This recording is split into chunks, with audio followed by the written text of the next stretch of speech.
se sauvant, courant.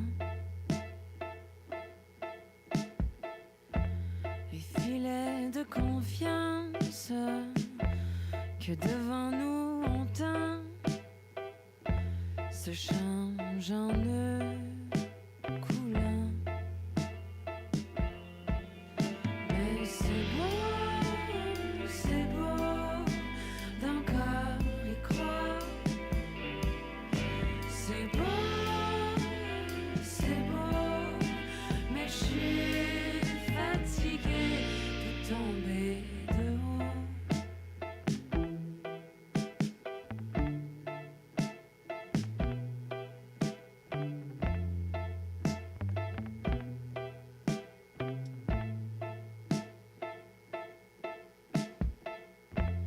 On nous creuse le ventre pour y troubler la paix.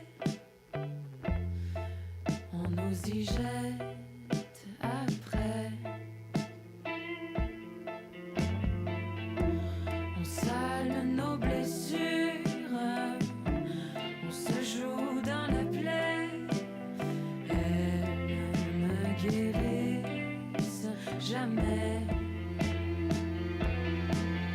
Mais c'est beau d'encore y croire. C'est beau,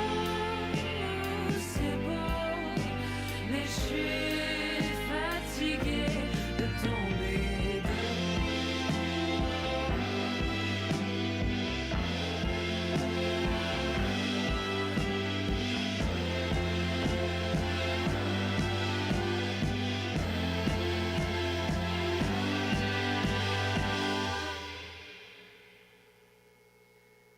C'est la fin du monde à tous les jours, mais des enfants jouent dans la cour. C'est la fin du monde, mais on s'en fout. Il y en aura d'autres après nous. C'est la fin du monde à tous les jours, mais des enfants jouent dans la cour. C'est la fin du monde, mais on s'en fout. Il y en aura d'autres après nous. C'est la fin du monde à tous les jours, mais des enfants jouent dans la cour. C'est la fin du monde, mais on s'en fout. Il y en aura d'autres après nous. C'est la fin du monde à tous les jours, mais des enfants jouent dans la cour. C'est la fin du monde, mais on s'en fout. Il y en aura d'autres. C'est la fin du monde à tous les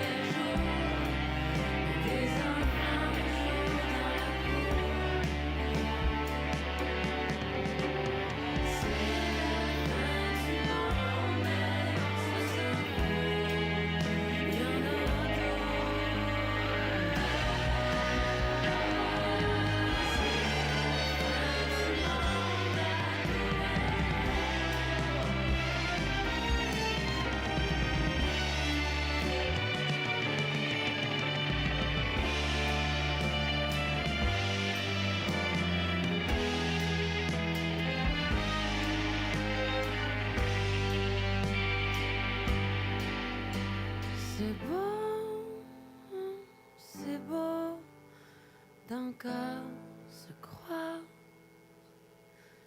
mais je suis fatiguée de tomber.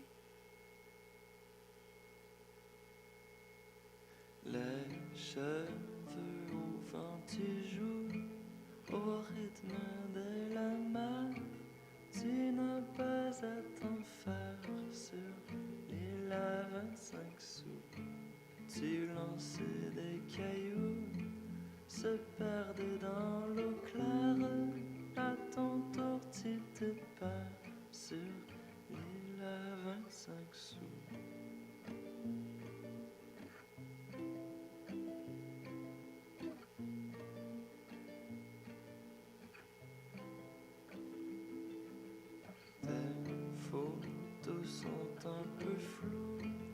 des souvenirs pas d'hier, la nostalgie amère, petit à petit prend tout, laissant au fond du trou, se creusant au mystère de ton cœur à l'envers, une image taboue.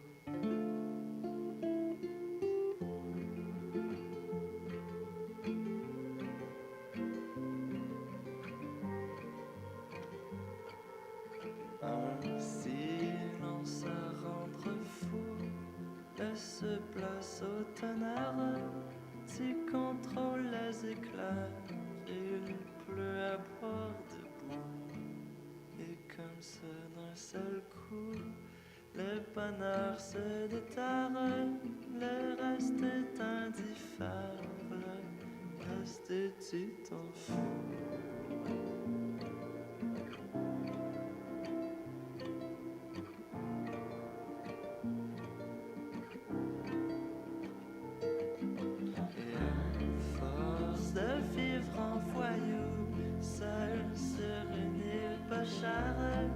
Ton âme des bonheurs devient un peu farouche, tout est un peu louche, où sont tes repères, mélancolie s'en a sur l'île à 25 sous.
Tu n'as pas à t'en faire sur l'île à 25 sous.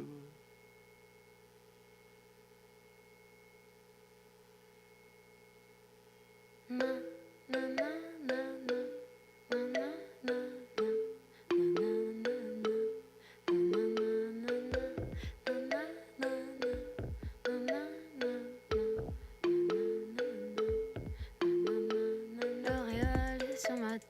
J'aurais voulu être parfaite et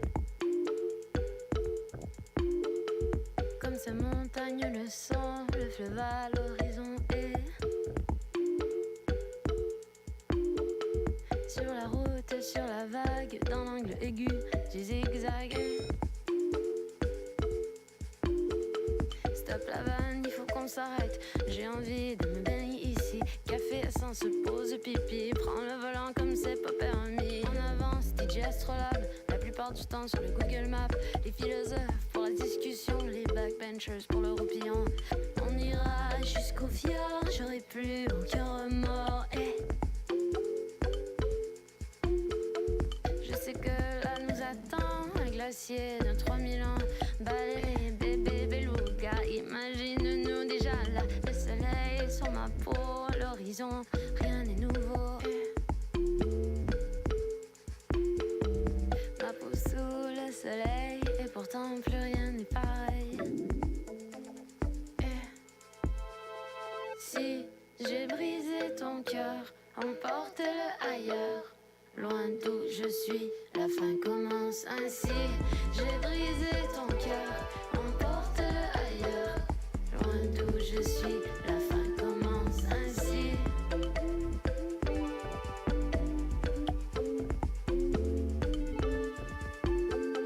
Cette ville, je la connais, ces panneaux, je les reconnais. Mais je découvre comme il faut, comme un enfant, tout semble nouveau. Traverse la terre comme des pénitents, le convoi est ouvert, monte dedans. Et ceinture, frappe la au jack, je l'ai écrit sur le mur. Que la joie se loge dans chaque fissure. Chanter mes églogues dans le bonheur le plus pur. On est un peu pensionnaire de notre aventure. Le soleil est sur ma peau, à l'horizon, rien n'est nouveau.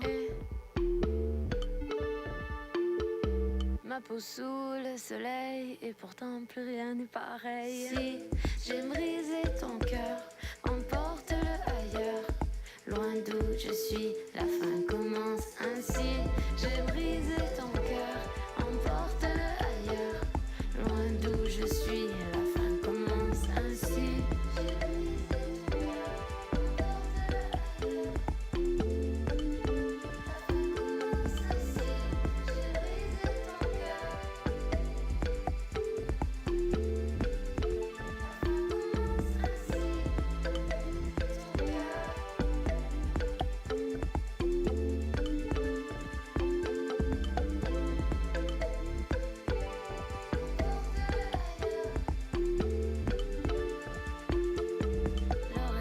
Sur ma tête, cette journée était parfaite.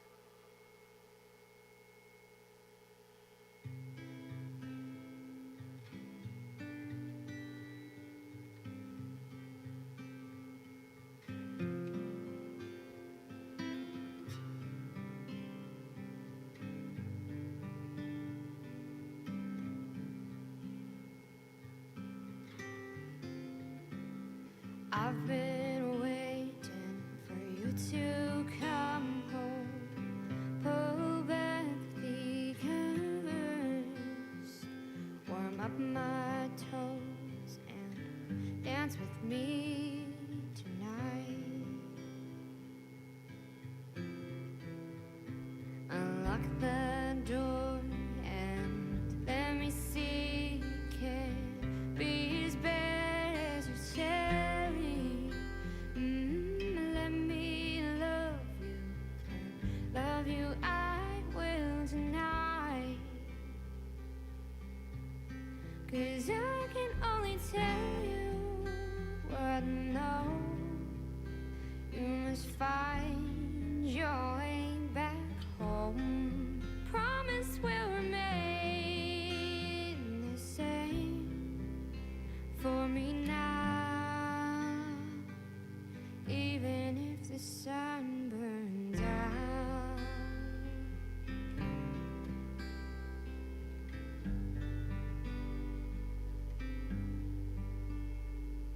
The lights are out, I've lit a candle. I'm all alone, but I'm not alone. I hear voices whisper, only shadows tonight. 'Cause I can only tell you what I know.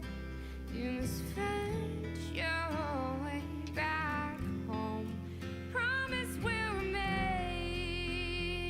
the same for me now, even if the sun burns out.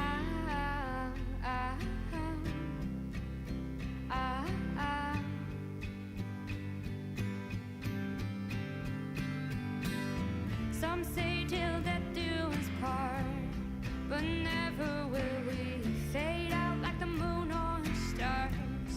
Forever you will hold the key to my heart. Unlock the door.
Bonsoir. Bonsoir tout le monde. Merci beaucoup d'être ici. Bienvenue au Théâtre aux Écuries. Merci de participer à ce rendez-vous découverte, donc notre série des rendez-vous découvertes. Ce soir, on a le grand plaisir d'accueillir Olivia et Niap dans le spectacle « Je me souviens, I remember ». Je vais leur laisser le soin de nommer le spectacle en inuites. Je voudrais quand même vous aviser qu'il peut y être question de sujets délicats pour la sensibilité de certains dans ce spectacle, mais sachez qu'on considère qu'il est nécessaire de les aborder aujourd'hui. On va vous demander de fermer vos téléphones cellulaires, bien sûr. Vous avisez aussi qu'on est en web diffusion en direct, c'est pour ça qu'il y a des caméras. Et petite consigne COVID, on est considéré comme une salle de spectacle et non un bar. Donc, pendant la représentation, je vous demanderai de garder vos masques, bien sûr de les enlever pour vos gorgées de bière, mais pendant le spectacle, on vous demande de garder vos masques parce que nous sommes dans une salle de spectacle. Merci beaucoup. Je vous souhaite une très belle soirée avec Olivia et Niap et je vais m'occuper de fermer ce son qu'on entend au plafond.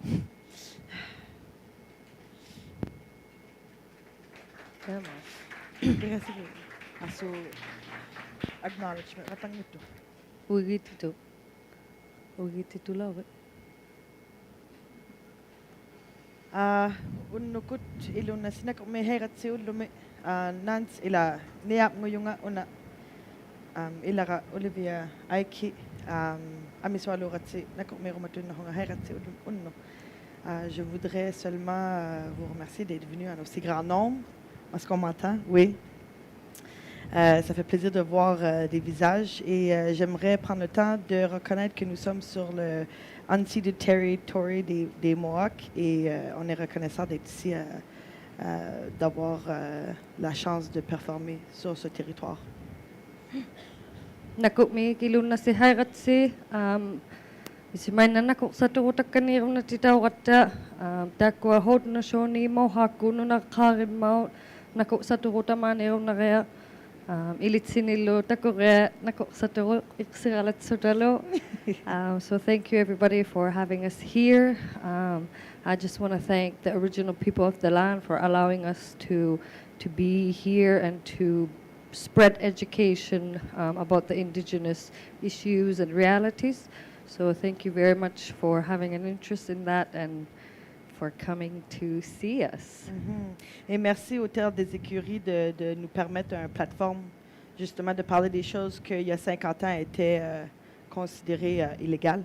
Donc, avec plaisir, enjoy the show.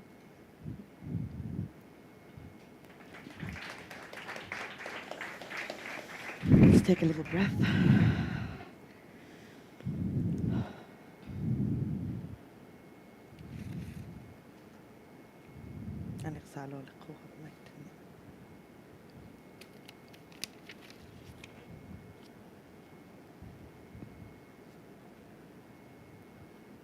Oh my God. Did you see this? Takula? Holy cow. It made it to CTV News. Look at it.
It's bad, eh? It's really bad. Do you know the backstory of the video? Supposedly, this little boy went home for a home visit. He's taken care of by youth protection, and he went home for a visit, and he didn't want to leave. So the youth protection had to call for reinforcements to help them take the boy out. But there's different ways that could have been done. different ways. I know. There could have been different ways. I can name 1,000. But we have also, it's being recorded. It's being publicized now, so The mom seems so calm though in the video. How do you stay so calm? if she was to intervene, they threatened to arrest her. So in order not to be arrested, she decided that she was going to film instead of fight. Because an indigenous woman fighting for her child is a crazy woman. Akalotolo, it reminds me so much of those images you see, like Kent Monkman would be painting these scenes where, you know, the SQ is coming to take the kids for residential schools. People say that youth protection and police services and these things are modern day residential schools and modern day ways to commit genocide. There's so many children who are being taken, and I mean, what kind of actual help is there? Because I know a lot of children who are adopted off and who are displaced and moved from families to families. I mean, I have family who are in Foster care. foster care, and but what kind of help is there? Is there any at all? Well, there's help for the general public that's not culturally sensitive, that doesn't understand the historical trauma that That's the happened. thing. So That's they the don't thing. understand. That's the thing. How can someone who goes to work in the north not know the people they work for? How many times have I heard, oh, c'est tout this long, they're all drunks, they don't want to work, they can't hold a job, they're crazy, they have mental, like, they're just mental. How many do I hear like that? But I mean, if you think about what we've been through, like, how would you act without the proper help too, you know? But that's the thing. We live in countries and societies and we teach in schools, but our history it's Never not taught. approved. It's not approved to be taught because governments and policies and procedures have to approve these things. Or it's taught in like I remember half pages, like we were half pages of Inuit. And most of them are dead. So the only Like history of people who are no longer who are no longer here. So that's the history that the regular Québécois, the regular Canadian citizen gets is we're dead or we're crazy. So it's... Can you believe though, like this lifestyle that we're living, if you really sit down and think about it, it is so new. It is so new. Yeah. Like 70, 80 years ago, we were nomadic people living a life on the land with our own laws, our own taboos, our own spirituality, and this kind of harmony in this community. Aullayivunga. My dad grew up in a shack with no running water. He had to go get water in order to take a bath. I grew up when the internet came out, you know, It's like insane. It's insane. It's like the internet just came out, and Aullayivunga Inuk woman living in the new future, and here we are. My mom would go get water. She would be asked to go get water. We're in 2022, and it's a pandemic, and the world is changing, and we have an Inuk governor general, which is insane. Which is it's insane. crazy. Yeah. And this Inuk woman grew up in a tent, and she grew up back home. She grew up in our home. People don't realize how recent it is. How recent the change happened. The Governor General of Canada. And then all of a sudden, like 70 years later, we kind of jump on. And I mean, it's kind of like some people are saying that it's the ultimate assimilation. You know, some people think that it's the ultimate assimilation to be Inuk and to be representative of the Queen. But everything is a double-edged sword. Like, what do we do? What do? We cannot go back to the past. We cannot go and live in igloos. And But we don't ask also- me to live in. I'm gonna get lost. We're gonna die. I'm gonna go hungry. But that's the reality. It's 2022. So how do we make understanding and make education and make healing? Because, like kings and queens giving out land. But and that's the thing. stealing. People need to know, to be able to live this modern life and to make peace with the both. Yeah. People have to learn where The they come truth. from. The true history and the true place where we come from. Mm-hmm.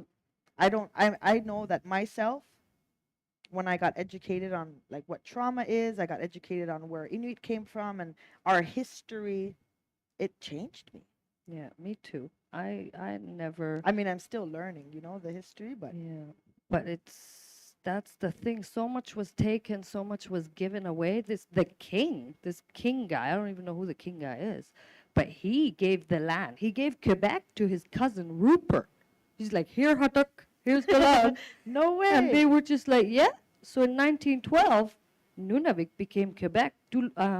What's his name? Zebedee Nungac. He talks about it in his book. Sarat.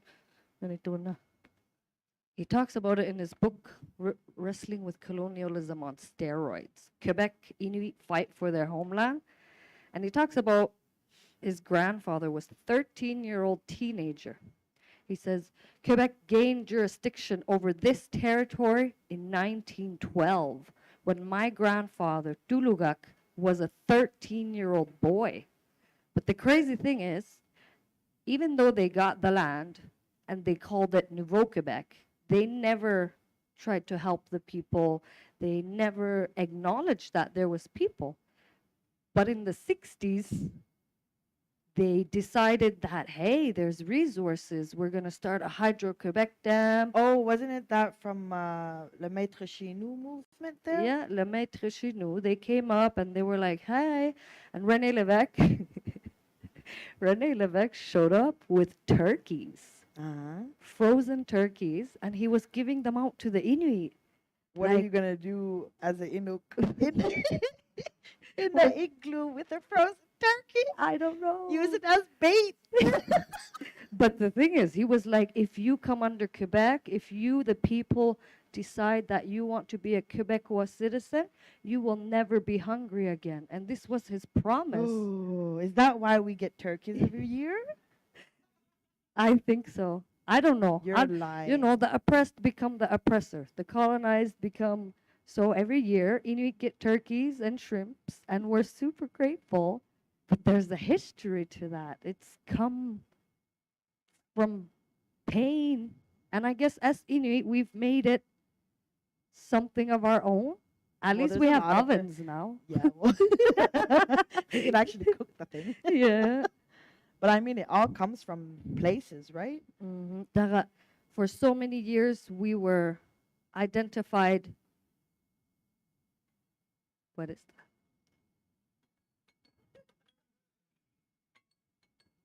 that? A timer? I have to take my pills.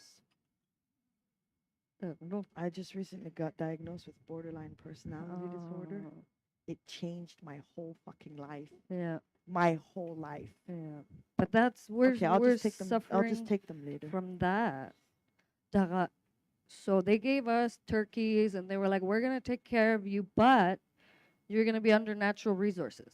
We are not going to identify you as human beings. You will be a part of the land as if you are a tree or you are a rock.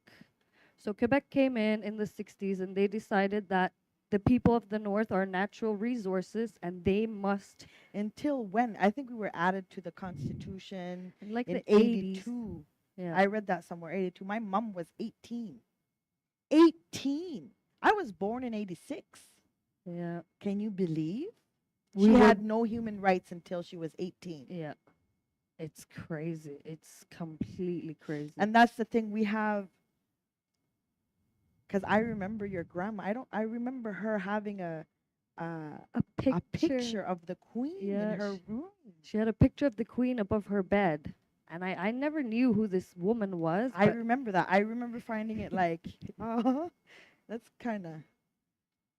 But we Odd. didn't get it at the time. We were little girls. Like I was Yeah. like, oh, cool. This white woman's really beautiful.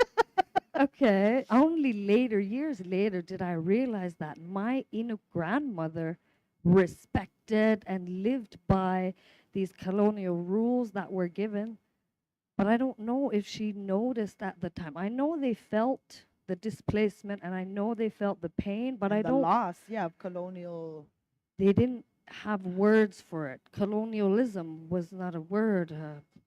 These were not words. So, I'm sure they felt like the injustice, but what are you gonna do? yeah. Inugulutuin. Inurulutuin. So, but kings and queens were just stealing lands all over the globe, everywhere. Yeah.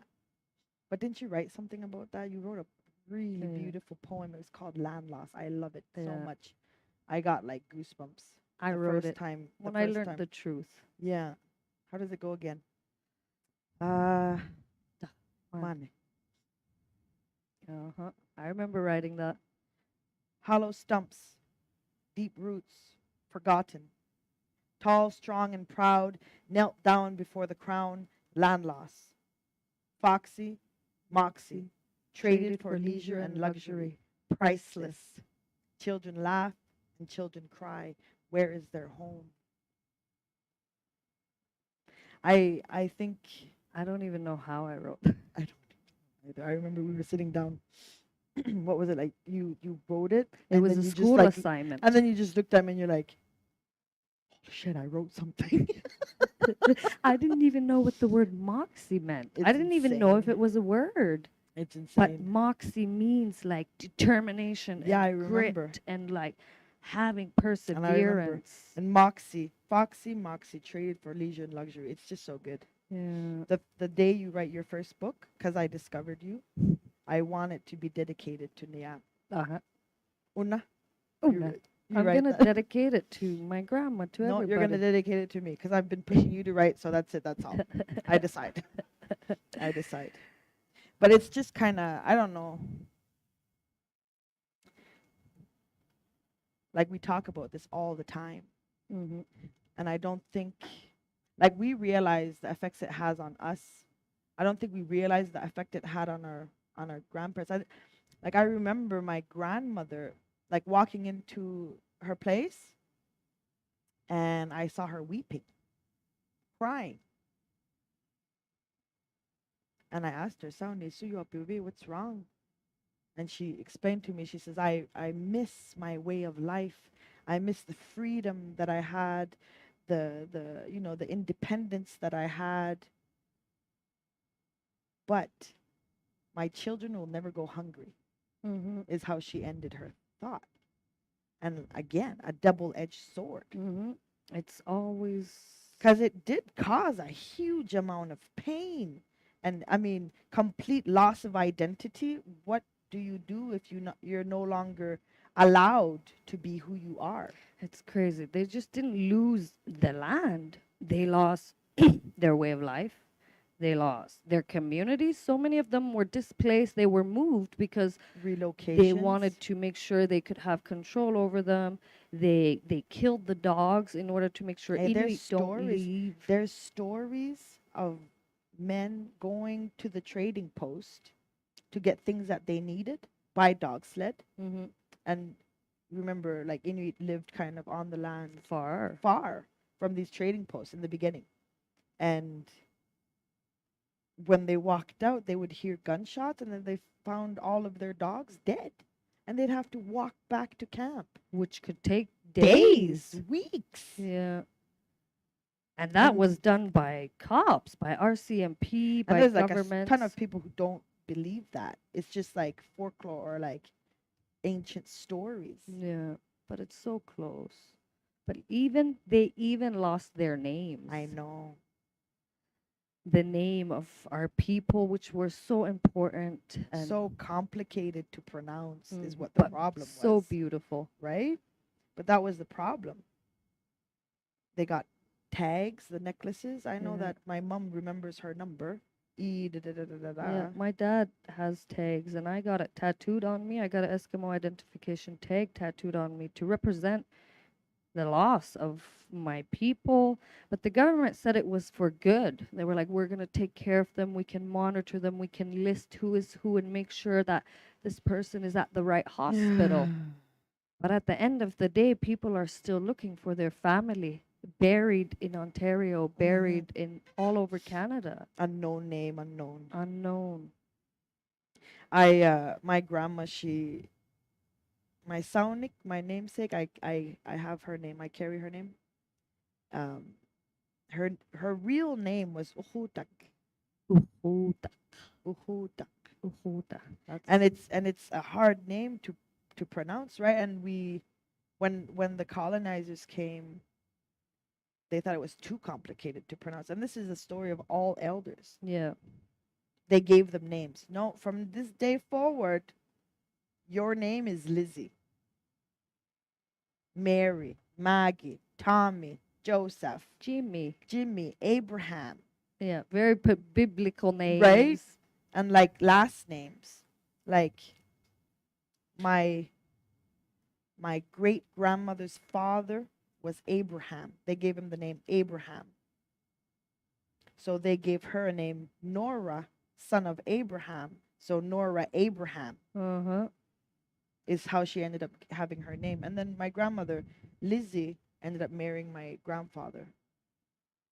But they changed their name. They changed their date of birth. Oh, you're approximately 4 or 5 years old. You were born January 1st. Yeah, a lot of them January 1st. All of the elders. It's January 1st. Before, what are they called? The birth certificates?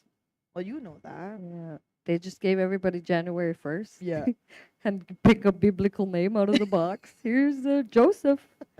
It's crazy. Insane. But I had a dream, because, I mean, it's super cliche to say, but most of my ideas come from dreams. Mm-hmm. Sometimes I dream of a painting, or, I mean, they don't all come from paintings. There's a lot of sketches and trials, but I got this. I don't know if I've ever read it to you. It's a poem I got. In my dream, somebody was trying to pronounce my name, and they thought it was erreur de frappe, like a typo. Mm-hmm. And in my dream, I ended up responding with something, and I woke up at 5 a.m., ran for a pen and paper, and wrote it down, because you want to hear it? Because I didn't want to forget it. Uh-huh. It goes, it's in French, though. Yeah, it's so weird. It goes, Ohotak, U-Q-U-U-T-A-Q. Erreur de frappe? Non. N-O-M, c'est un nom. C'est mon nom. Difficile à prononcer? Peut-être. Dites Akuta, Okuta, Akutak, si vous le voulez. Mais voulez. Laissez ce nom étranger traverser vos lèvres et prononcez. Prononcez ce triple U et ce double Q, car c'est un nom que je porte avec fierté. Nom d'une matriarche qui a tout donné. Nom d'une matriarche qui a tout perdu. Non, enfant, Marie. Non, N-O-N.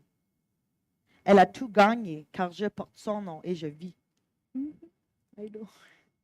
I was freaking out. I woke up 5 a.m. What the hell? My boyfriend was asking me what I was doing. He's like, get back to bed. And I'm like, writing it down not to forget it. And I love the end where you say, like, no, she won. We won. We're winning. We're coming back. And we're carrying those names with us. Exactly. And the stories. Exactly.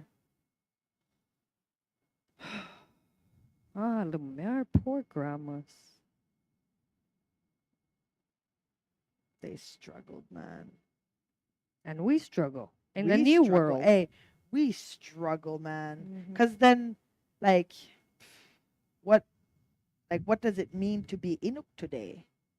What does it mean to be Inuk today? And especially us, blonde hair, green eyes, Hey. Inuk.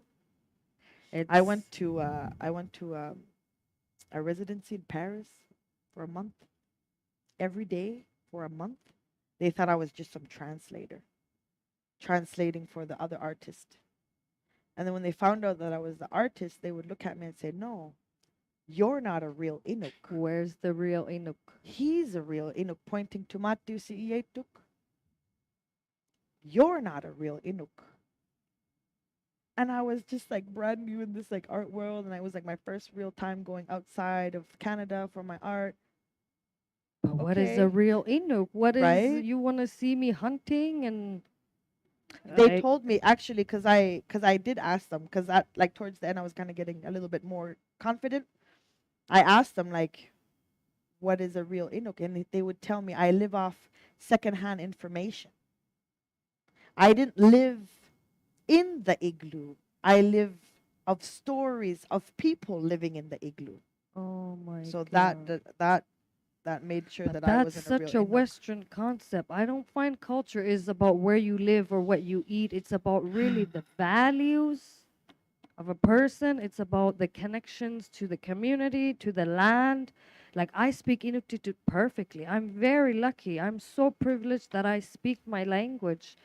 But my best friend struggles to speak Inuktitut. But she's an amazing seamstress. She eats country food like no tomorrow. I don't eat country food. I would never eat country food. And your panik, she loves country food. Yeah, and it's in our soul, and I can't. It's not off a checkbox. This is a Inuk person. This is a Inuk person. Oh, brown skin. Yeah, almond eyes. Yeah, obviously I don't fit to that. Am I not an Inuk? But you speak perfect Inuktitut.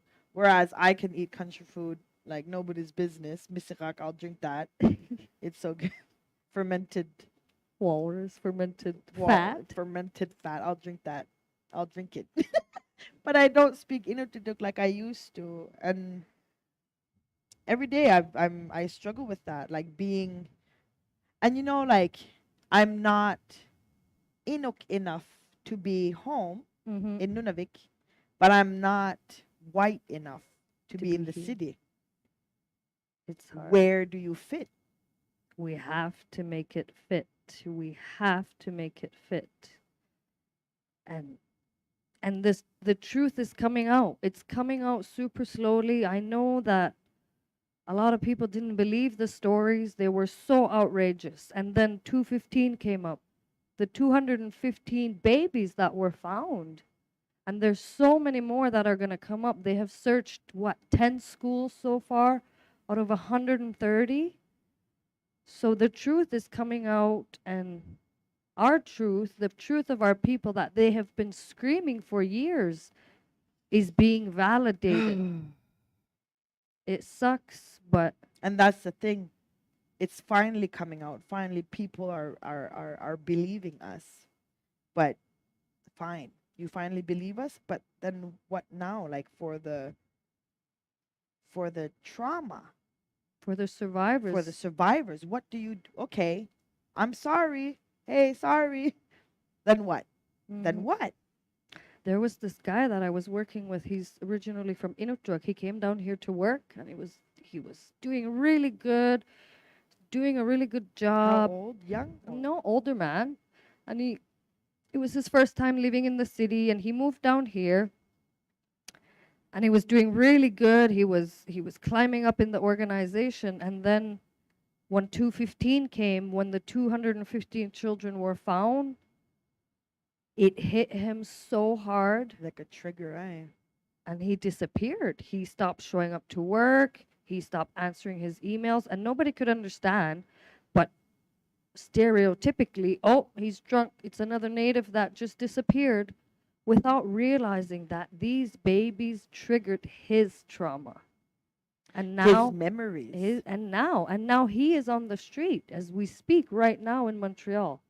And people are looking at indigenous homeless. Struggling with his trauma, struggling with his story. And people look at indigenous people like we're crazy. And it's so painful. It is painful. There's, a lot of us who want to do good, want to do better. Like, remind me, I have to take my pill later. Like, I was diagnosed with borderline personality disorder because my mind was affected from what I lived through growing up. That opened my eyes so much. I can now read these symptoms and say, oh, I'm just being overly emotional It's today. a trigger from Yeah, that. I can It's not me. exactly, and I can control it and understand it. Mhm. And that's the thing, people don't get that. Yeah. They're not diagnosed. There's one counselor I tried going. Did I ever tell you I tried going to counseling in Kuujjuaq? And you had to educate the guy. Well, no, it wasn't even that. It was like he was one counselor for all of Nunavik. And then I walked into his office, and it was a small office, and the walls were made of paper, so he had to turn a fan on so that his coworkers, so it can stay confidential. Yeah, I've been there. And then you just sit there and you're like, it's okay, thank you. Like, I wish I can get that, like, movie type. And how does that make you feel? Like, with a really comfy... I have a friend, I just recently saw her post, hey? Watch this. Where is We're it? all struggling, trying to find Hey? something to help I us. wonder what country in the world offers the best mental health services, or mental health acceptance, or something genuine. Where do people go to retreat away from the norm of substance abuses and chaos? I'm starting to think that there is no such thing. These are people who want to get help. There's so many people who want to get help, and there's nothing.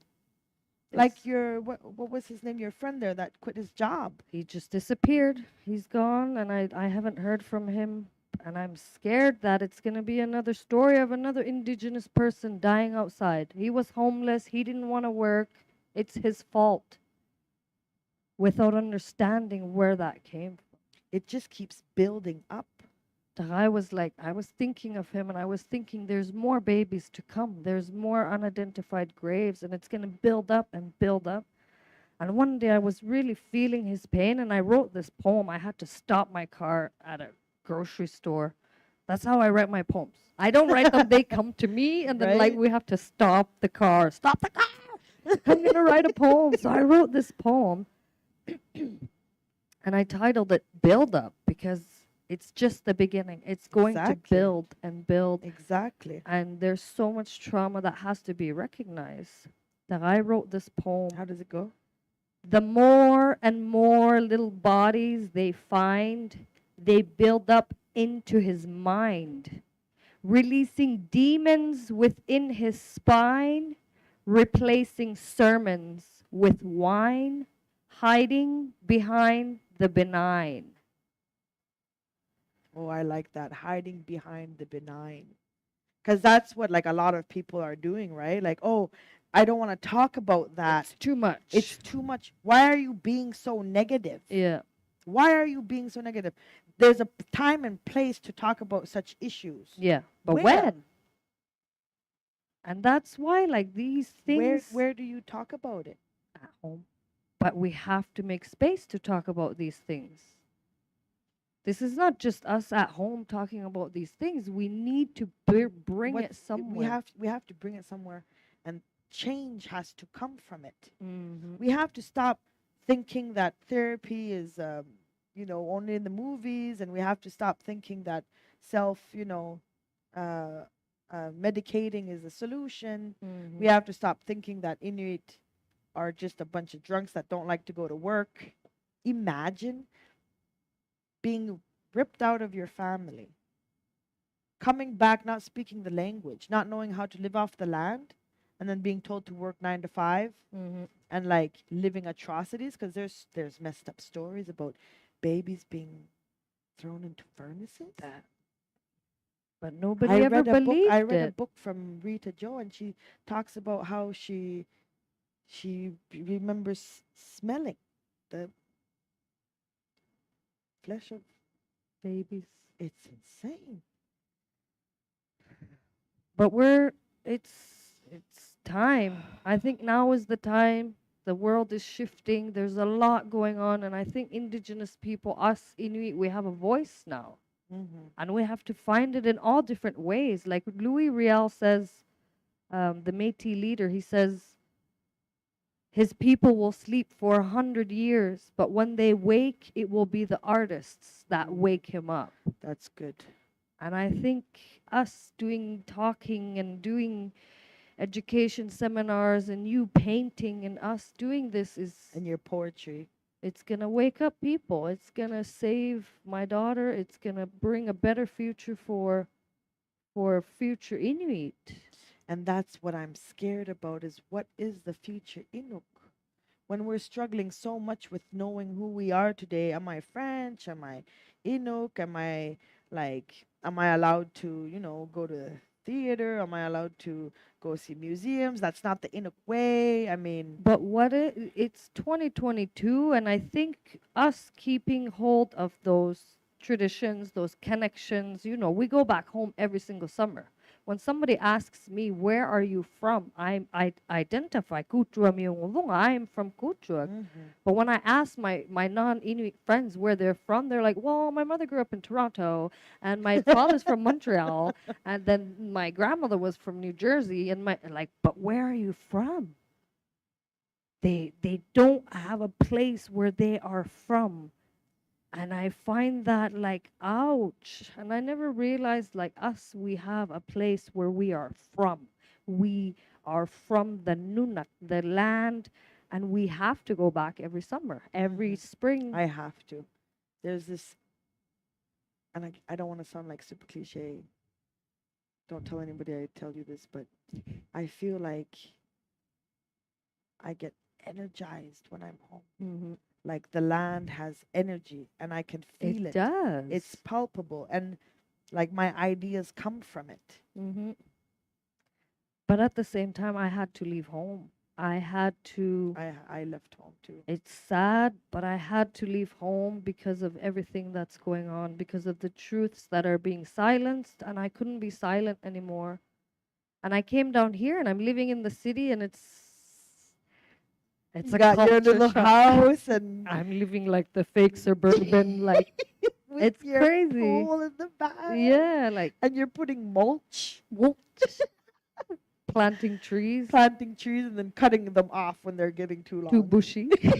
It's crazy. That's a weird These thing. culture shock things, and my children are living in that, and to them that's going to be normal, but it's always going to go back home. Like we just came home from Easter, and we spent 3 days on the land. We were skidoo racing and ice fishing, and it was hard to leave, especially for my daughter. For my 7-year-old daughter to leave our home was extremely hard. Yeah, I remember you were telling me that she was crying and feeling really sad about it.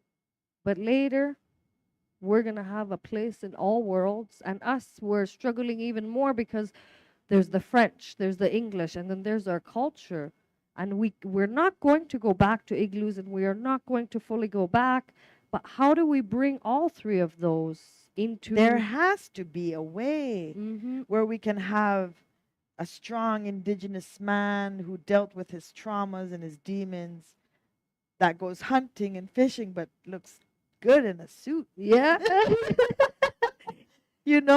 Or like a Inuk woman who plays the cello and Yeah. is in, the Montreal Orchestra. Like, why not? Yeah.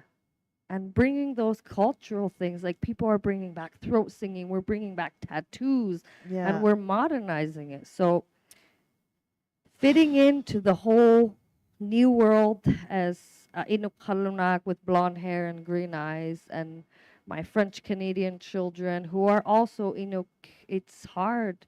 But I worked a lot on that, and coming here and being out of my home really shifted my perspective. And I'm like, yeah, I'm It's a okay, Kalunak. I'm okay with being a half Inuk. I'm okay with, but for a long time I fought that, and I don't know where my non-Inuit family are. I've never met a white relative in my life. They gave me this and they left. So it's crazy. But when I first came to school here, I had this assignment in school that I had to write something, and I had to look at a visual, an image, and bring out words to that. So I wrote this poem based on an image of the land, of a cabin, it was spring, it was melting, there was mud everywhere. Yeah, beauty time. Beauty time. So I wrote this poem, but only later did I realize that it really wasn't about the land. It was about me finding myself in that land. So I wrote this thing I want called to hear it. meeting place. That's what I called it, meeting place. I want to hear it.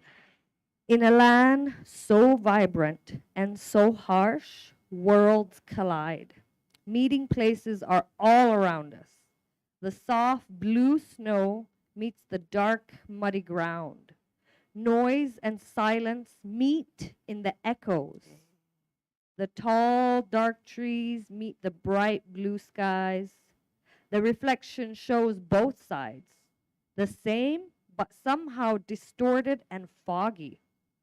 Feelings of isolation and freedom pick fights within my mind. Language disappears, communication forms within. I meet myself and lose myself on the edge of the tree line. Oh man, that's so good. And I only realized later that like I made this poem looking at an image of home, but I realized that it was about me. It was about me Duality. It's about duality and duality within and meeting and being okay and being balanced with it all, Yeah. because it does harmonize together. yeah. And that's what I want for my Inuit children in the world in 2020, 30, whatever. Like meeting places. We have 20, to find 30. 2020, 30. 20, 30. 2035, whatever. But that's the reality. And I want that for my children to be okay with all of those, to be Francais, to be Inuk, to be Halunak. It's Why just not? better for I mean, there's the so world. like already like we have like Inuit, half Nigerian, half half Turkish, Turkish. It's black. like, We have black Inuit. yeah, why not? Beautiful. It's a changing world. We have to. And that's the thing. That's kind of what shows our strength, because we are so strong. Mhm. We're making a place in the world, and we're globetrotting now. Yeah. like, And that's the thing. There's like, I remember growing up, I used to be so ashamed about being, because I mean, I had a lot of discrimination. Comments. Yeah, it was a bit difficult, to the point where I'd tell my mom, like, don't take out the country food when my friends come. Don't talk like that. Like, why are you sounding like that? And I was a kid, I was a kid, and I was very, very much influenced, but I mean, today Today it's all I am Inuk. Inuk, for Inuk. real. We're so identifying as a Inuk person. We have to, and there's pride in being indigenous. Mhm. We come from lineage of strength and resilience, and as much as, like, I mean, I get it, like, we're tired. I'm tired. Yeah, I'm I'm exhausted. tired. My bones are tired. My soul is tired of trying to defend my All the time. existence. And defending our suffering. Mhm. Yes, we are suffering. The number of times where I've been told, "Meh, t'es le victime du colonialisme." Like, Yeah. you're a victim of colonialism. Yeah. Like, you're 35, there's no way. But Like, I what do didn't you think that mean? either. I didn't think me in 2022 had anything to do with residential school. I didn't know. Well, I mean, it's not just residential school, it's With everything. that I realized But years later. we are It's a victims, part of it. direct victims of colonialism. And I'm so tired of always having to, like, explain it. But at the same time, I'm saying patient, and you answer with a smile, Yeah. and you answer the same 100 questions Over and over. over and over again, because education is key. Yeah. Education is the only way. That's the only way that I was able to get out of myself Yeah. and kind of see everything from a distance, and then start this healing journey. The more and more people know about our history, the better it's going to be. Hey, there's not too long ago, I went to the Dipana, right? And this kid, like 23-year-old, whatever, like stranger person, I'm there, I'm waiting in line. He looks at me and he says, "Wow, your markings are beautiful." And I looked at him, I said, "Oh, thank you." He goes, "What community are you from?" Mhm. I said, "Oh, I'm from Kujak." And then he says, "Oh, very cool. Anyways, unnu siutseerit." He says it in Inuktitut in my language, and I've been here for 13 years, and I've never ever. That made me feel so good. Yeah. So good. It's like you go, like I went to Bolivia. It's like I'm gonna, hola, like I'm gonna try to speak Spanish, or anywhere I go. If I go to Italy, I'll try to speak Italian. And he said, "Unnu siutseerit." And I looked at him, I said, "Wow, if Vilo, you too, wow." Yeah. And I was so happy, and I kind of walked with like a little step, like you super feel like happy. you're in a community now. That happened to me last Truth and Reconciliation, the first Truth and Reconciliation day. I made a whole thing in my front yard because my grandparents are residential school survivors. So I was gonna go all out, living in my suburban, perfect little fenced up neighborhood, and I'm like, I'm gonna do this, and I was scared. So I had made these hearts, 215 hearts with my daughter, and I wrote a message, and I put them all in the grass in front of my house, and I did it at night because I was scared what people would say when they saw me bringing it out. And the craziest part is my neighbor had seen me putting these things in the grass, and they offered as a family to come and help me put them in the grass. And I was like, wow, like my new neighbors, Halunak, they're so respectful. And then the next day later, somebody had dropped a bouquet of flowers for my grandparents. Really? It was like a sorry, and we get it, we understand you, and it's okay, and I'm safe in the neighborhood. I felt like, wow. Wow. In Vaudreuil. Little Inuk girl, like, and I want my daughter to live that and to be safe and to be so proud of that and never having to hide at night to show yourself. Yeah. It's coming, it's coming. Tattooing is coming. Like seamstresses, there's programs, there's art programs happening. There's celebration happening. There's platforms, theater shows that are happening. I mean, it is happening. It's going to be slow. It's not going to be in my lifetime. But I hope that the work that we do, the repeating the same questions 10,000 times, will be recognized as like we were the pioneers towards a movement, you know? The negative ones that Yeah, are the telling the negative truth. I don't right? care. It is the Right? truth. You're so negative. Yeah, the negative ones. We should start a movement call it the negative ones. The negative. But at the same time, like, imagine if we could take these conversations and bring them to people. If we could go into schools and we could go. The amount of times that all our conversations end up being the exact same thing. I'm surprised that you're not tired of me. No, I think people are tired of me talking about this. Never, ever, ever, ever, never, ever. I'm tired. I want you to be like making documentaries, making poetry, and I want that first book to be dedicated to Niap. Yeah, yeah. Thank you for being annoying and pushing me all the way Yeah. here. Are you happy now?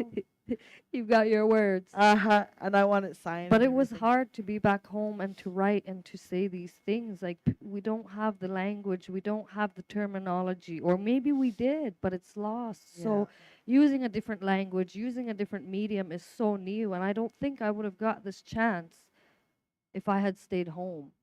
So, like I said, it's a double-edged sword. You're cut on both ways. You're going to cut yourself either way. And how much can you bleed and how much can you try to stop the bleeding? So that's what I'm in, and I just tell the truth, and I'm very blatant. We have to tell the truth. It's hard to watch. It's hard to see. But you have to see it to be aware of it. Yeah. I'll just keep being the negative one. I'm gonna make patches. We'll have like matching T-shirts. We should write something though, like, because I mean the amount of times that we talk about the same thing over and over and over again, like we should write spoken word. Yeah, like a slam. spoken, yeah, something like that. Like telling from the beginning, you know. Tarale. We should try. What would you title it? I would call it Je me souviens. Because Like- it's their history. Je me souviens is like the logo of their history. And what's ours? Yeah, what's ours, and let's talk about what we remember. What our grandmothers Ati- remember. Ate Allah, Dime. Let's start it. And what do we have to start from the beginning, The beginning The of beginning. Quebec? The beginning of our Quebec? the beginning of, I don't know, no, the beginning of Quebec, when it started. When did he say it started? When did he say it started? Page.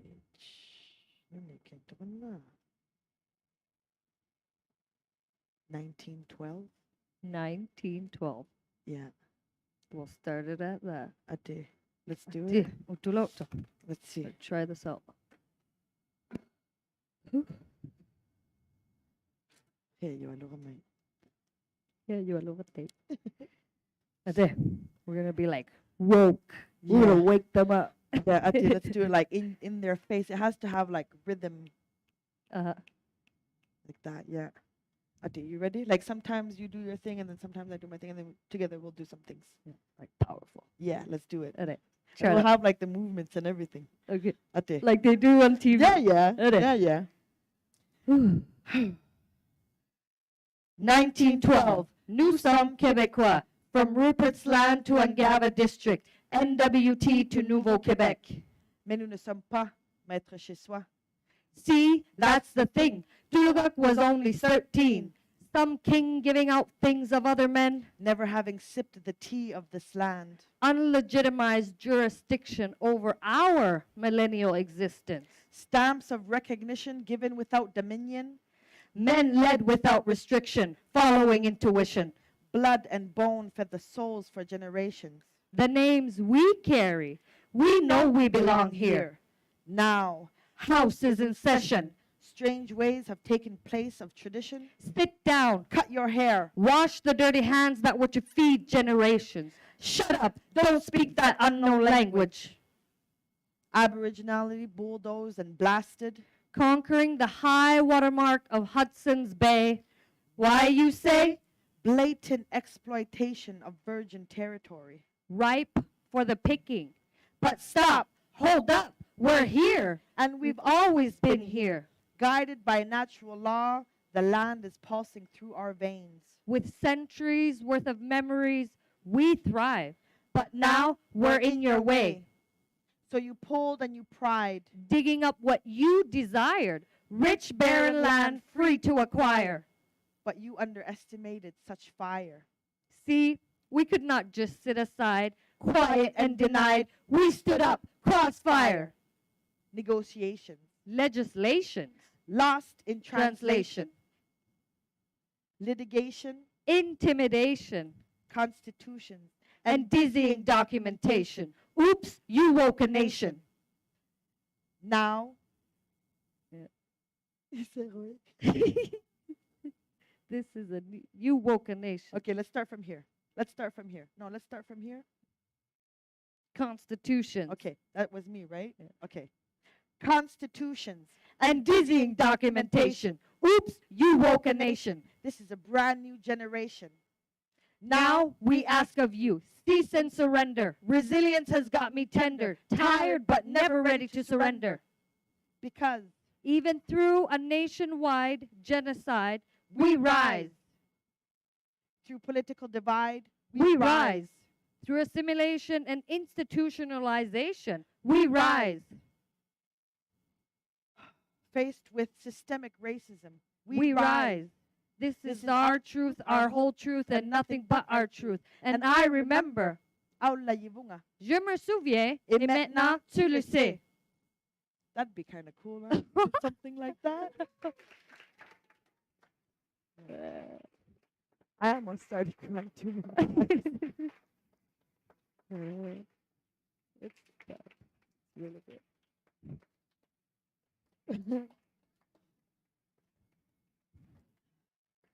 That was really hard to do. I kind of got lost in my emotion, and when we wrote this, we cried the whole time, I think, And laugh. and laughed. And got angry. And got angry, yeah. And then, I don't know, this is a show. But this is our lives. This is our lives. This is not just a show. Oh, man. And that's the reality that we're living, and that's the truth we're trying to share. And to us, it's not a performance, and we don't have space to be able to share realities like this.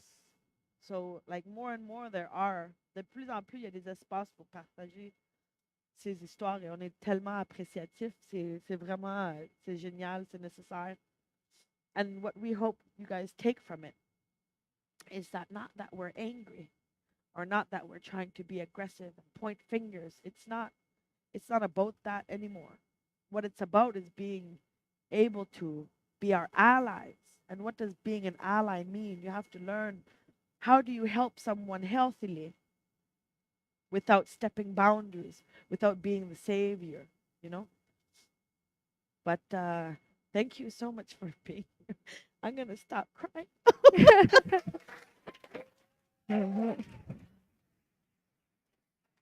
Oh my God. We always have a box of Kleenex. On vous invite parce que notre toute la raison pourquoi on fait ça, c'est de créer des plateformes de discussion, de créer des ponts entre nous et vous et eux, et you know what I mean? It's to kind of create bridges and to create discussion. And so we've heard them all. We've heard questions, and we've heard all of the questions. And I can assure you that none of your questions tonight will shock us, or but please have questions, and it'll be our pleasure to I don't know, educate, to teach, and to share, you know, our experiences and stuff. So if you guys have any questions. Pour les besoins de la vidéo, on va vous demander de parler dans le micro qu'on va aller vous porter et qu'on va désinfecter à chaque fois. That's so funny. Or you can like talk really loud. Y a-t-il des questions? Puis gênez-vous pas, c'est like, yes, it's cold in Nunavik. Nunavik winter is about 6 months out of the year. Yes, right now there's still snow. The general question. Yeah, we'll get those clear out of the way. And like we were showing videos. Those people, those are our family members. Those black and white photos are our grandmothers. My father is in that slideshow. My grandmother's in the slideshow. Like, this is not 100 years. That's my grandmother right there. Mary Duncan. She has a white father that we never knew. Like I said, we're all left behind with these things that they left us. And they're hard to be left with. And they're hard to conform with, but to also bring. I'm an Inuk. I lived 30 years in Gujuak. I've never lived in the city. I've never been to college. Like, this is my first time in an urban setting. And I've been here for 2.5 years, and it's been really hard. But I want to fit into all worlds. And I want my daughter and my children to be able to succeed in all worlds. Like, you want to work in Hong Kong one day? Ati, as an Inuk, do it. And that's what I fight for today. I'm a modern day Inuk chick. Like, I'm an everyday Inuk girl. And that's what I would like to promote for myself. And I'm trying to, you know, we were talking about bringing tattoos back. I just got a tattoo this weekend, hand poke, traditional tattoo by an amazing Inuk artist. And these were things that were banned. These were things that were illegal. We could be arrested, or our children could be taken because we have markings, traditional markings, you know, like, and this was 50, 60 years ago. And there's pain attached to that. It's not just, oh, you weren't allowed, but it's yes, you were not allowed. However, il y a la douleur vraiment profonde et une honte qui s'installe, qui est profonde et qui se transmet. On parle de intergenerational trauma. On parle de trauma qui se transmet biologiquement. Il y a certaines études qui expliquent ça aussi. Et but we're breaking the cycle, though. We're breaking the cycle. I'm not gonna My babies are not going to live what I lived. That's for fucking sure. But avez-vous des questions, s'il vous plaît? Posez des questions. Oui, question ici. Merci pour votre prise de parole. Ça fait un bout de temps que je me questionne parce que je crois que le chant a un pouvoir de guérison juste par le fait de la vibration et tout.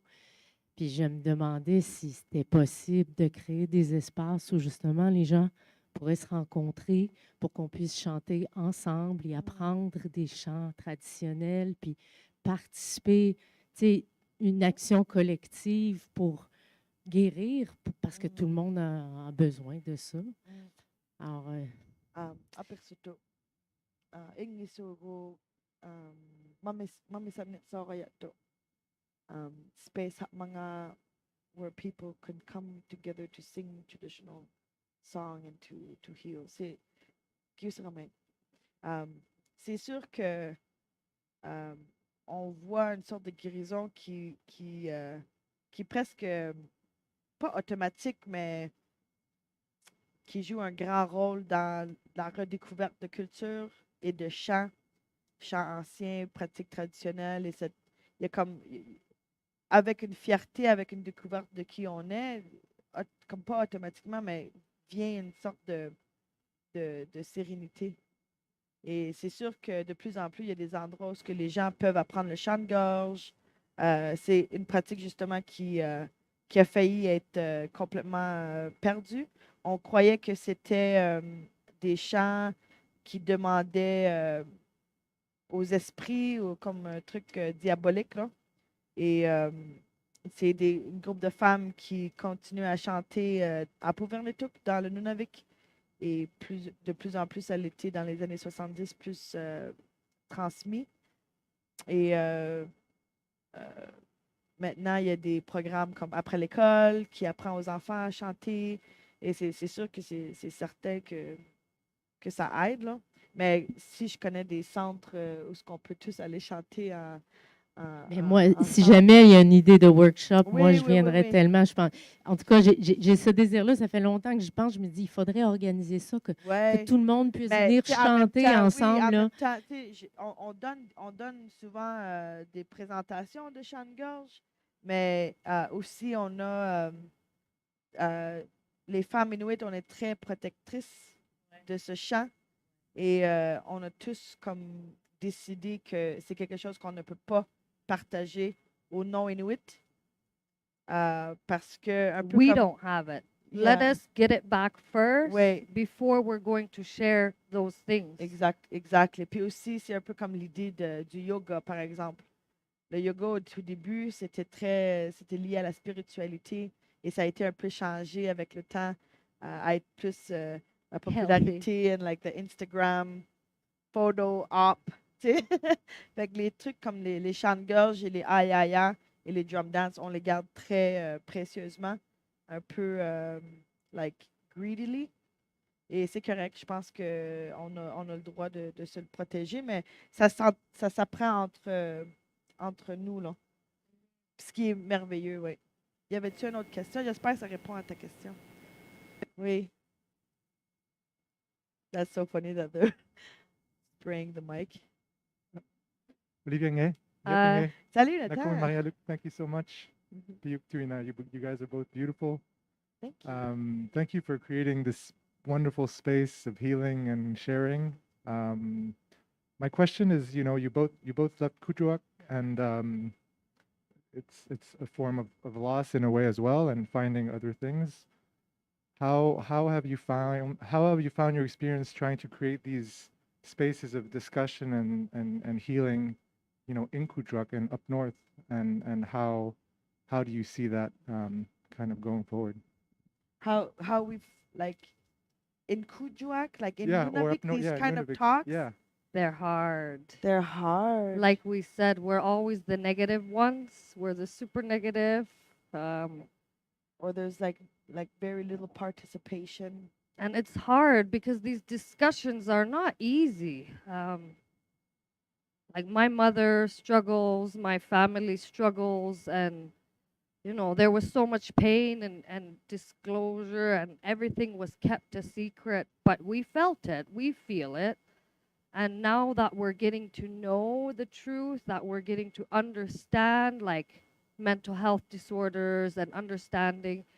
So trying to create these spaces back home is very scary still, especially with elders who are truly colonized. Like religion has played an extremely huge part in colonizing our people. So it's very scary to reach out to elders as a young modern Inuk person, Asking about, asking about like spirituality, shamanism yeah. and our religion, and you know, so they're very touchy subjects, but we I talk about it. I don't care anymore. I burst bubbles and I get into trouble and I'm asked to be quiet and I'm not going to be quiet, but I had to leave home in order to be able to have a voice, and not be scared. And at the same time, there's this other issue that people don't quite understand that I've kind of figured out on my own. Removing myself, because I decided to move to go to school. Like I had no housing when I was living in Kujuk. I was living at my uncle's and then getting kicked out, and then going to my dad's and then getting kicked out, and then I got kicked out a lot. Couch surfing. Yeah, couch surfing. And then I found out that school was subsidized, and I would get a place to live. I said, fuck it, I'm out. I'm going. They're gonna give me my own room, my own place. I left. I did that for housing, but I didn't realize what doors it was gonna open. The doors that opened, and the the removing myself of the situation to kind of, but because basically what it is like a bunch of people in the same room just screaming at each other, on a constant. Like you can't hear anything. You're in the chaos. I removed myself and I was able to understand, like, wow, this is all not normal. And we And understand. then I got Ouch. educated, and then I, you know, went to healing and everything. And now when I go back home, I'm told by my brothers, you have to have thick skin to live in the north. I said, but this is not normal. This is not normal. It doesn't have to be like this. But when you're in survival mode, where am I gonna sleep? Is my sleeping area safe? What am I gonna eat? Where am I gonna go? Is like, it's survival mode. You don't have time to sit and discuss about history and philosophy of life. And it's when everything settles down from the screaming, is when everybody stops screaming, that we can all start, you know, looking at things and understanding things. So I don't know what's the beginning. I feel like it's just like thread that's all just mingled. Where's the start? We're trying to figure that out. Where's the start to pull and to undo the tangled, Here, And you started everybody's. here. You started it. Yeah. It's having, like you said, having safe spaces, and people who come to the north to work for the north, to understand the north. Once the help that does come, that are trying to help, stop judging and start understanding. There's always a reason why. Once you learn that, then we can maybe start. You want to come sit with us? No? My niece, she's a bit annoyed of sitting down. But Nathan, like, there's different types of people that come back home too, also, and you were very different. Okay, Yeah. Nathan, Ella, you were, I'm not. you were Yeah, very I'm not. different. I'm not saying that everybody, comes to the north with this ignorance. It's No, not but that. like those people that are open to us being straight up honest, give us. We drop the fear and we're like, okay, look, Halunaks are cool too. Whoa, Yeah. and we're like, they're not all that bad. They know this white guy. He's pretty cool. Yeah. And we're like, it drops our guard and it helps us to be able to share our truths. And a lot of people come back home and they're there for the adventure and they want to see the northern lights and they want to go skiing, but our lives are not adventures. Our lives is not a camping trip. My daughter's life is It's not a contract job, you know? So these types of things that you need to be aware of when you're coming to my home, and you're not a professional. You may have your diplomas and you may have your But you do your not know. credentials, but Yeah.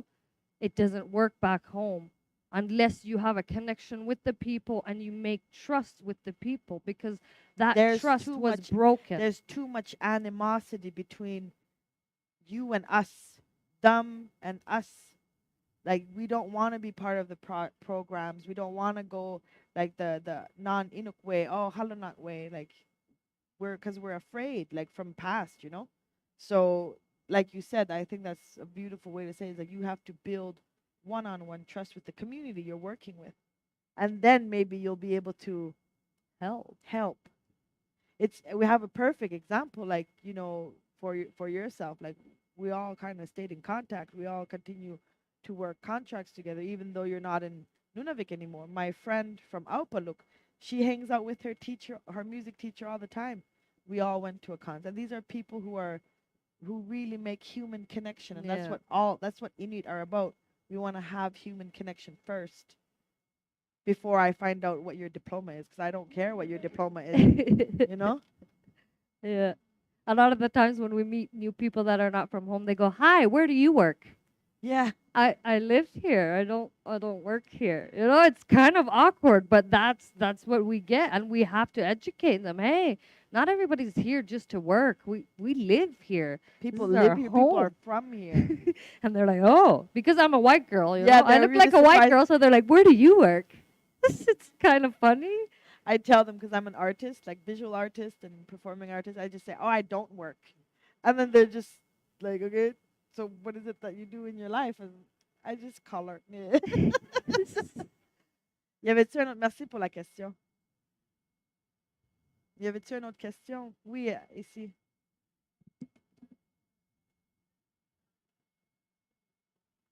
Oh, there's a picture of me. I was like 2 and I'm holding her, and she's like 0 years old.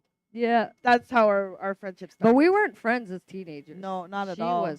She thought she was an elder, and I had to Not respect her even because what- I was younger. No, I said I was older than her. So she's like, I "Get in the told back." I told her to get in the back seat of the car. I was like, I'm sitting in the front. I'm an elder. I said I'm eldest. And I was like, "Oh my I was god." 18. I was like, who are you? Can you move in the back?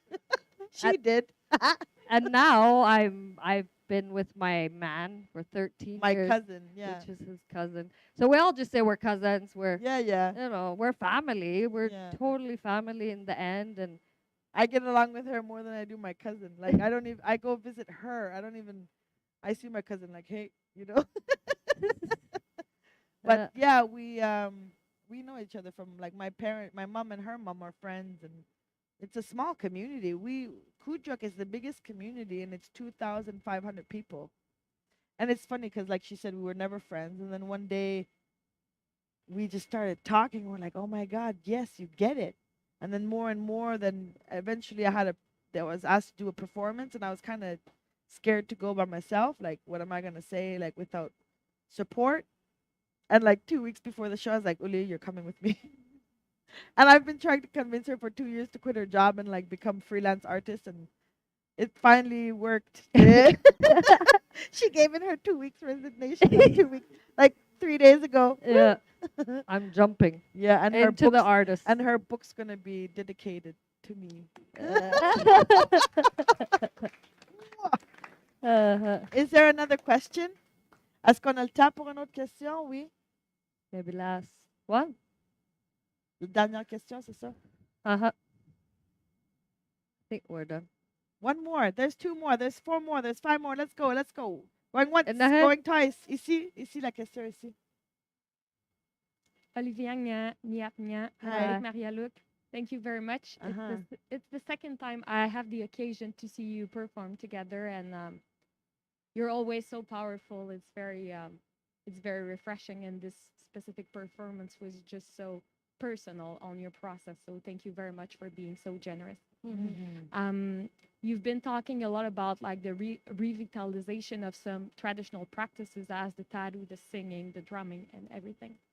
And last week I was at the Scores at Dorval with Inushuak, a friend of mine, And I was with a woman who's about my age, and her grandma, she was escorting her and everything. And not long ago, I showed a tattoo of mine to the grandma, and I kind of wanted to ask her how she was feeling with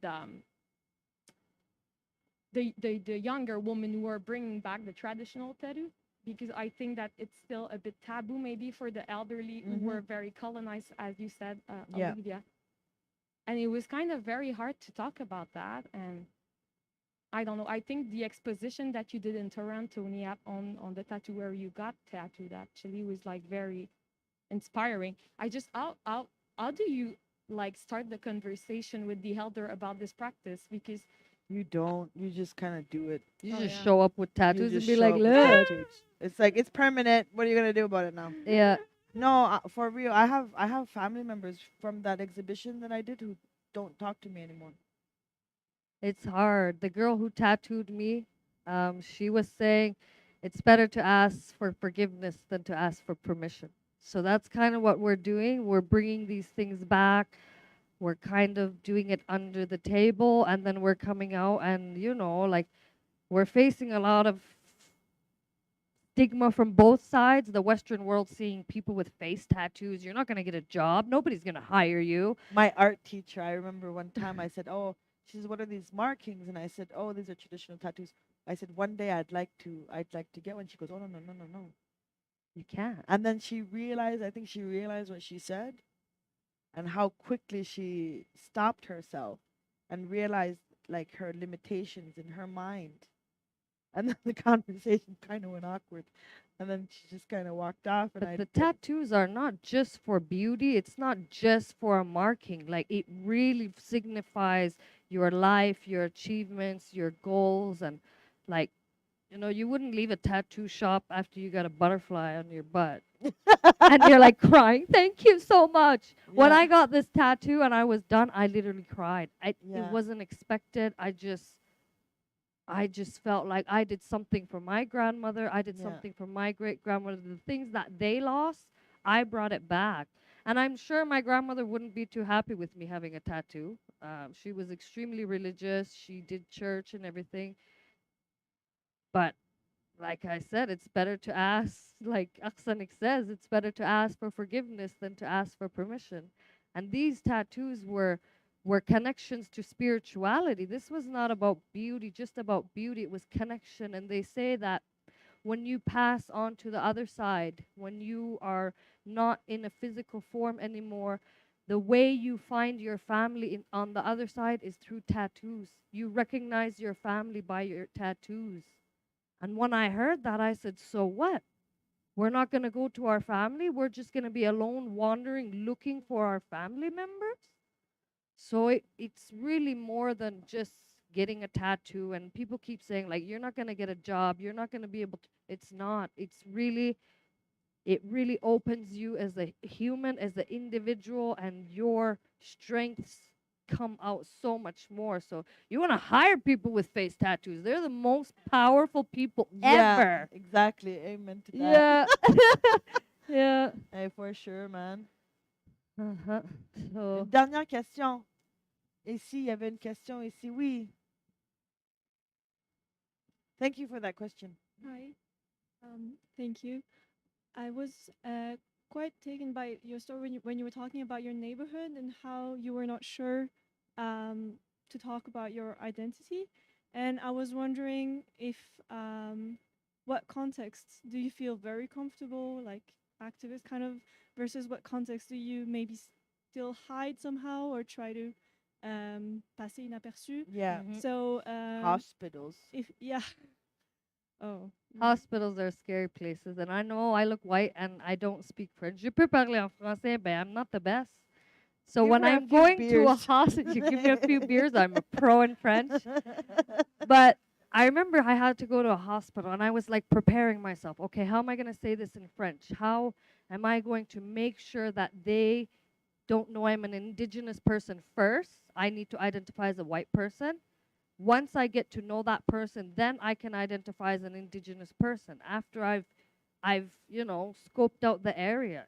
Cops are the same thing. Cops are it's a scary. Walking around downtown wearing a parka, people will know that you're Inuk, and some of them have peer judgment. There's also like I've been animal activist groups that want to throw paint on us. There's people who have gotten paint thrown at them at like beautiful, like their brother had hunted the seal, and then their grandmother had, skinned the seal, their mother skinning the seal. Then the woman spent all of her hours, sewing it, and then she's outside with this proud piece of clothing. Somebody threw paint at her because of their limited view of the world. But It's very difficult. But there's also like, Quebec, the government of Quebec refuses to believe that there's systemic racism. They're like, there is no way we are racist. Hello. I have recently, and I'm not gonna say names or anything. Recently, somebody I know had to go to the hospital with their oldest child because this person has been having a hard time, and she was welcomed with judgment and very much of a tone like, how could you let this happen? And she's like a single mom trying to do her best, and she was like, I don't know, judged right away off the bat that this is her fault. And then she was trying to get help. She couldn't get through to them. And then they said, we can't do anything for you. You have to go. She goes, I cannot go like this. This is where am I going to go? What am I going to do? I need your help. And then she said, this is discrimination. This is racism. And they all got so angry and said, we don't use those words here. Sors d'ici tout de suite. They got security guards to escort them. Crazy Native woman going crazy to protect her daughter. Yeah. And I mean, these are situations where we feel like I'm very white passing. Yeah. Shopping for apartments. Oh, God. Shopping for apartments is really, really hard. You show up wearing heels and your hair tied back and your makeup, and you know what I mean? Like, it's really, really difficult. There's a lot of places, but then there's a lot of beautiful places. Like, art is something that's being very celebrated, very much celebrated. This space here, there's a lot of spaces that allow us to be who we are, and I think that's amazing. And we have more, like we were saying, when we were younger, we were super ashamed to be Inuk. I used to identify as a white person because I didn't want to explain myself. So now, like, you're wearing sealskin, you have tattoos, and what's you have beautiful uluks. is that her bracelet that she's wearing tonight, she didn't bring it tonight. She had, I guess, didn't plan on wearing it. It's her daughter, who's 7, who said, oh, she will need to wear something, pretty. And she chose a sealskin bracelet. And she will fight to wear her parka to go to school and her comics to go to school because she's so proud of it. And that's so amazing because when I was young, I told my mom, like, don't take caribou meat out when my friends come. Don't talk like that, Yeah. And I remember her drumming, and she gave me a show that was worthy for 1,000 people. And I was by myself in the living room. And she started this, like, it was more experimental. My mom has always been, like, outside the box thinker. And it was more experimental, kind of not traditional. And I was like, what are you doing? Stop doing that. Oh, my God, you're so embarrassing. Oh, you're so ugly right now. Don't do that. And she went, okay. She put it away. She was my age. And I was super young, and but Wawa today, she's very proud of where she comes from. And oh, Wawa, her name is Nava, but I call her Wawa. That's her nickname. And it's changing. And I plan this performance that my mother did. I'm planning on one day redoing it. I don't know how it would have ended, but I'll figure it out, and it'll be like a healing thing, My poor mom, hold on. And she was so alone. Anyways, it's changing now.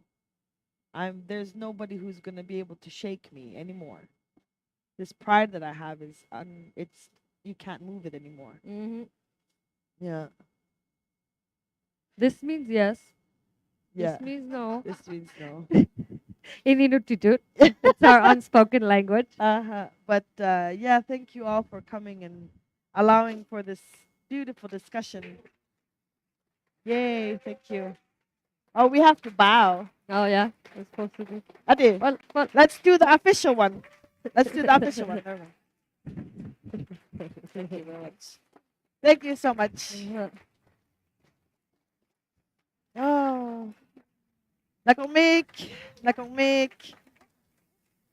You have fun? So just, when you go out into the world and into your lives, now when you hear people say, "Oh, these fucking natives," then you'll know. I have friends who actually, and then educate them.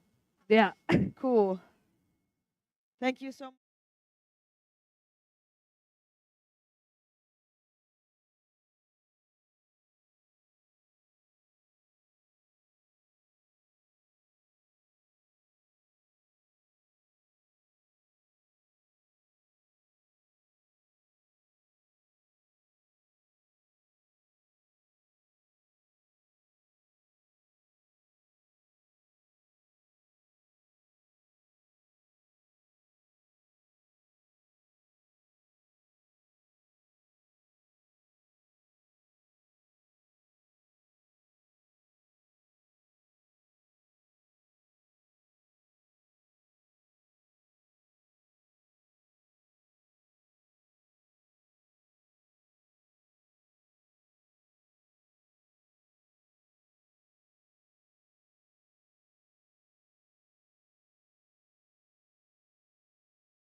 I just ordered some wine online.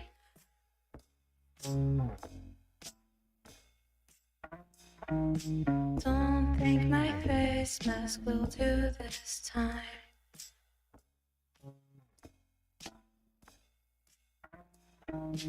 Ex-friend, yes, she overdosed.